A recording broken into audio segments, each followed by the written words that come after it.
everyone. Welcome back to the Koala English Podcast. I'm Anthony, and I'm really grateful you're here today. Because we're talking about something almost every English learner experiences. That moment when you want to speak, and suddenly everything inside goes quiet. Hi everyone, I'm Samantha, and this topic feels very personal, doesn't it? Maybe your English level is good. You understand podcasts, you read articles, you even write clearly. But when people look at you and wait for you to speak, your heart beats faster. You know the sentence in your head. It's there. But then your body feels tense, your thoughts scatter, and a small voice appears. What if I say it wrong? And sometimes it's not a big presentation. It's just a group conversation or a simple question. Yet speaking suddenly feels harder than grammar or vocabulary. Because speaking feels exposed. When you speak, you're not only showing your English, you're showing your personality. And the fear of public speaking is common, even in your first language. So in English, it can feel even more intense. Today, we'll explore why that happens, and more importantly, how to respond to it gently, not harshly.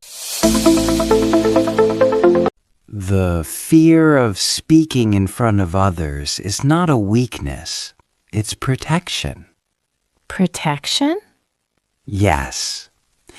Your brain tries to protect you from embarrassment, from judgment, from rejection.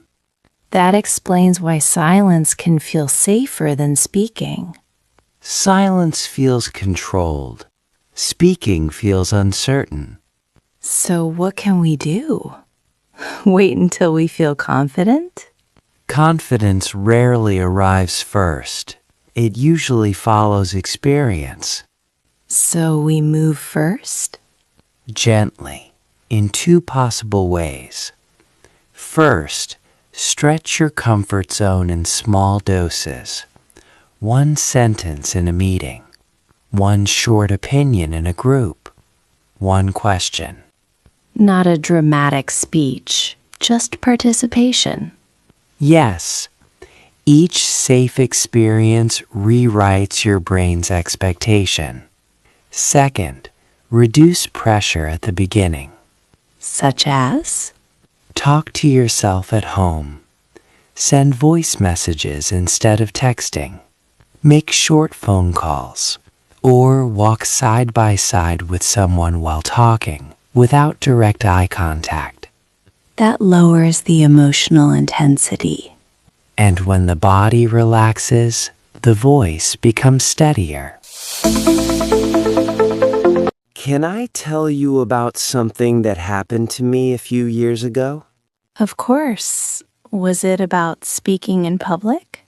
Yes. It was a small team meeting. I had prepared carefully. I knew my ideas.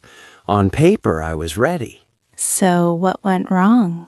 Nothing went wrong, but inside everything felt tense. When it was my turn, everyone looked at me, and suddenly my mouth felt dry.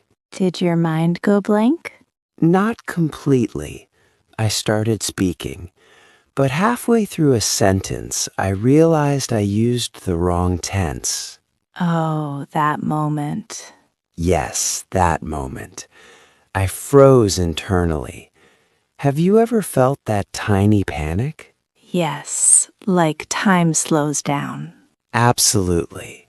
And I had two choices. Correct yourself or continue? Yes. If I stopped to fix it, I might lose my confidence. If I continued, the grammar wouldn't be perfect. So what did you decide? I continued. I finished my point. What happened next? Did anyone react? Nothing dramatic. No one laughed, no one corrected me. The meeting just continued. So the fear was louder than the reality? Much louder. And that's when I understood something important. What did you understand? Confidence is not about flawless sentences. It's about staying present long enough to finish your thought. So finishing the idea mattered more than fixing the grammar? Yes. And that small decision changed how I see speaking. Can I share something too? Please do. When I first joined an English-speaking social group, I stayed quiet most of the time. Were you nervous? Very. I understood the conversation. I had ideas, but I kept rehearsing sentences in my head again and again. What were you afraid of? Sounding foolish. Have you ever felt that? I think many learners feel that. One evening, I made a small promise to myself. What kind of promise? I will share one real opinion tonight. Not just yes or maybe, a full opinion. That sounds brave. Were you calm? Not at all. My heart was racing. When my moment came, I spoke slowly. I paused. I searched for words. Did anyone interrupt you? No, they listened. And when I finished, one person said, "That's a good point." How did that feel? Warm. Not dramatic, just warm. What changed for you after that? I realized something simple but powerful. What was it? Most people are not waiting to judge you. They're simply listening. And often they respect the effort more than the grammar. So what built your confidence that night? Not perfect English. Just choosing to speak. Once. We've shared the emotional side. Now let's become practical. So, Samantha, let's be very practical. If someone says, "I'm scared to speak in English," what should they actually do? Good question. Should they just wait until they feel confident? If they wait, how long will that take? Probably forever. Exactly. Confidence usually comes after action. So maybe the better question is, how can we act without overwhelming ourselves? Let's start simple. What if someone feels too nervous to speak in front of others? Then we remove the audience. Can you build speaking confidence alone? You mean talking to yourself? Yes, why not? If you stand in front of a mirror and say, "Today was busy. I'm tired. I need coffee," who is judging you? No one. So what's happening inside your brain? It starts getting used to hearing your English voice. Exactly. Speaking is physical. Your mouth moves, your face moves. When you see yourself speaking English, your brain slowly accepts this is normal. But what if someone says it feels strange? Strange is just unfamiliar.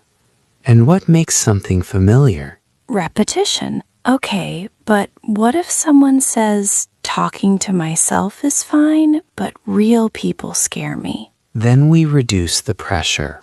Instead of jumping into a big conversation, How? send a voice message instead of typing. Why is that helpful? Because you're speaking, but you don't see the other person's face. You don't see their reaction immediately. What usually increases fear? People watching you. Exactly.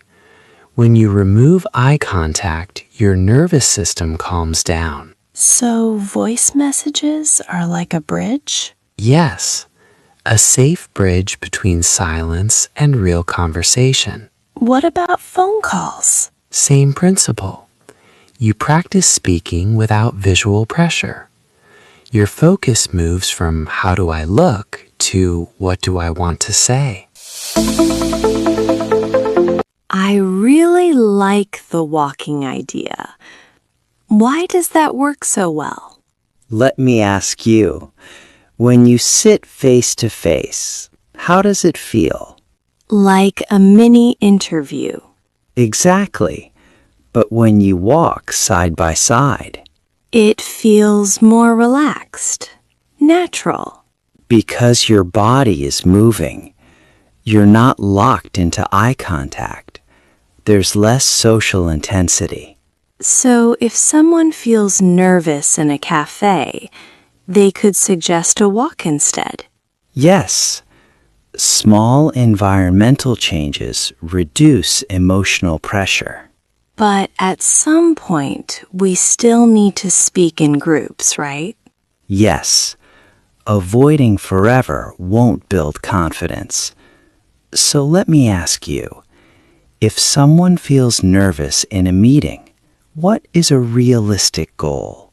Not a long speech. Right, just one sentence, one comment, one short opinion. Why just one? Because it feels achievable. And when you achieve something small, what happens? You feel capable. That feeling is confidence beginning.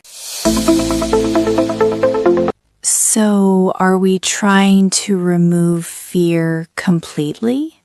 No, fear might still be there, but what changes is your reaction.